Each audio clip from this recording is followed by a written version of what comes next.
Have you ever wondered why good people are so passionately divided in politics?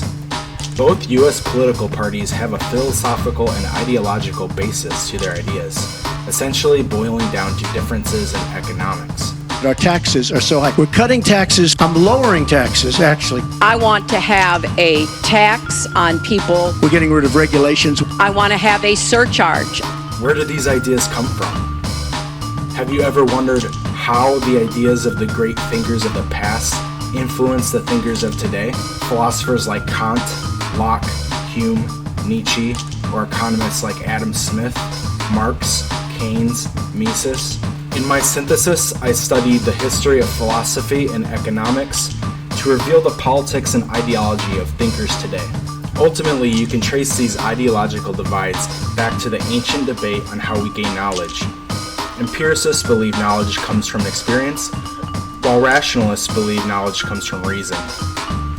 Many trace modern philosophical thought and empiricism all the way back to the publication of Machiavelli's The Prince in 1532. Empiricist line of thinking continued through Bacon, Hobbes, Hume, and the Age of Enlightenment, starting with Locke and the birth of classical liberalism. Liberal ideology would eventually sweep through Europe, becoming the dominant ideology of the time. Montesquieu would develop the idea of separation of powers that would later influence the Founding Fathers, Madison, Jefferson, and become the framework for the U.S. Constitution.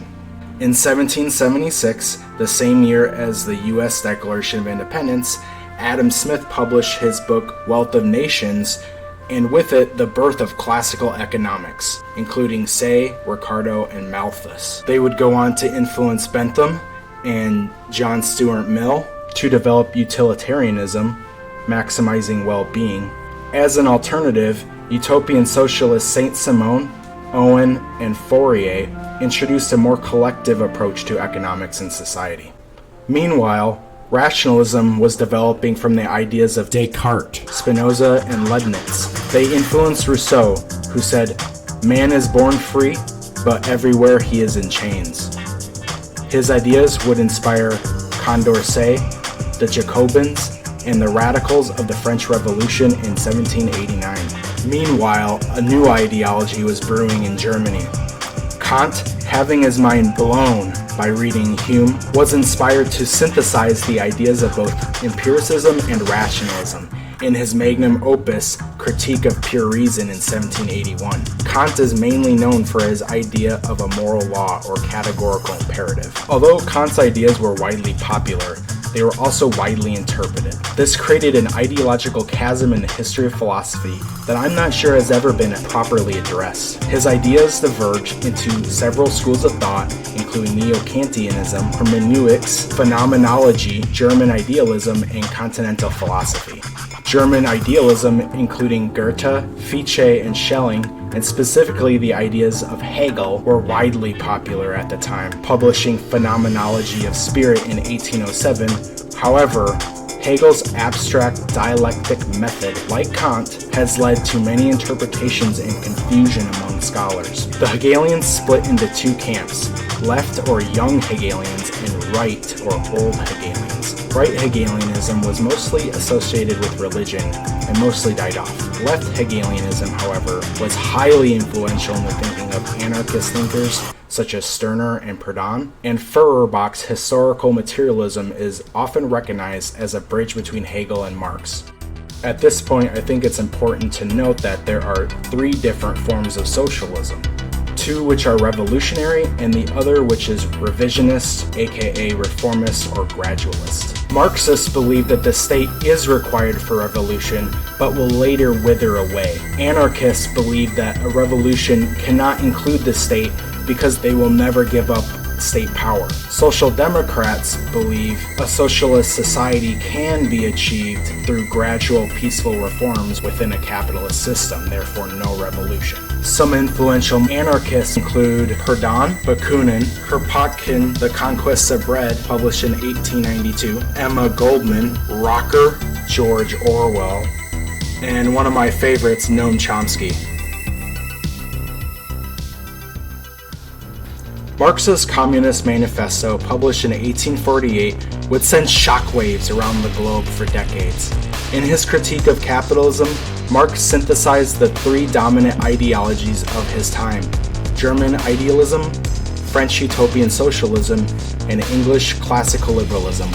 Marx's ideas can be divided into two ways: young Marx and mature Marx.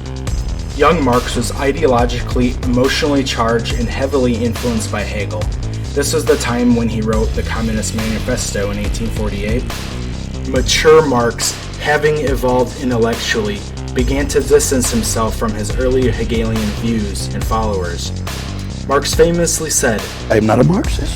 He would spend the next 20 years developing his ideas in a more economic and scientific approach, writing his magnum opus Das Kapital in 1867. Marx's ideas were modernized in Lenin's State and Revolution in 1917, leading to the October Revolution. Lenin was opposed by the more libertarian left communists Rosa Luxemburg and Anton Pannekoek. Later, Trotsky would split from Lenin and become a major critique of Stalinism. Many of these new schools of Marxism included the ideas of Freud. Western Marxists, including Gramsci, Korsch, Lukács, and the Frankfurt School, would later emphasize more humanist Hegelian aspects of Marx's writing. Conversely, Althusser's structural Marxism sought to purge Marxism of these humanist qualities, calling it vulgar Marxism, aka economic determinism or superstructure, while others, analytical Marxists, have defended it. This has been a hot point of criticism for Marx. Nietzsche was influenced by Schopenhauer and had very similar conclusions about the world as Freud. Nietzsche's Will to Power, published in 1901, introduced a positive conception of life as a struggle. Again, like Kant, Hegel, and Marx before him, his ideas were widely interpreted and diverged into two lines of thinking. Left Nietzschean thought would continue to influence fields of psychoanalysis, post-structuralism, post-Marxism, and postmodernism thinkers like Foucault, Derrida, Lyotard, and Rorty. Right Nietzschean thought, later adopted by revisionist socialist Sorel in Mussolini's Fascism, the ideology behind Hitler's Nazism, and objectivism, Ayn Rand and Stephen Hicks, whose book Explaining Postmodernism is behind many of Jordan B. Peterson's critiques of postmodernism. Marx's critique of capitalism would flip the world of economics on its head. Marx found so many contradictions in capitalism that economics had to throw out their traditional models and write new ones, forcing the advent of the Marginalist revolution and the rise of neoclassical economics. Three economists, Walras, Jevons, and Menger, would independently develop what is now known as the Marginalist Revolution, and would later go on to found their own schools of economic thought, including Lausanne, Cambridge, and Austrian schools, respectively. In his 1936 book, The General Theory, Keynes thought we could have avoided the Depression if we would have printed more money sooner. The US was the world's most wealthy and powerful country after World War II. The 1945 Bretton Woods Agreement would establish the US dollar as the world's reserve currency. Keynesians then rely on heavy state intervention, aka printing money, to avoid future market crashes. Keynes' theories would be later incorporated with neoclassical economics in the neoclassical synthesis. This is the most common, mainstream form of economics in the financial press and taught in colleges today.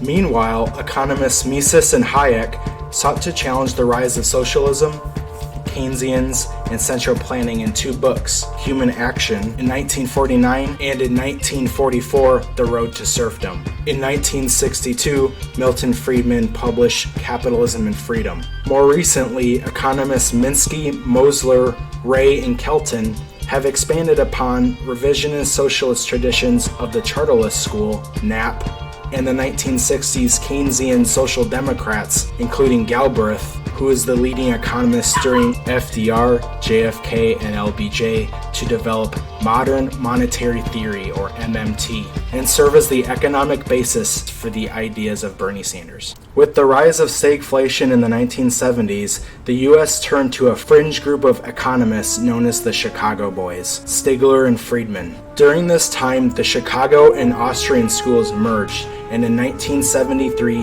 the Trilateral Commission gave birth to a new international mainstream consensus known as Neoliberalism.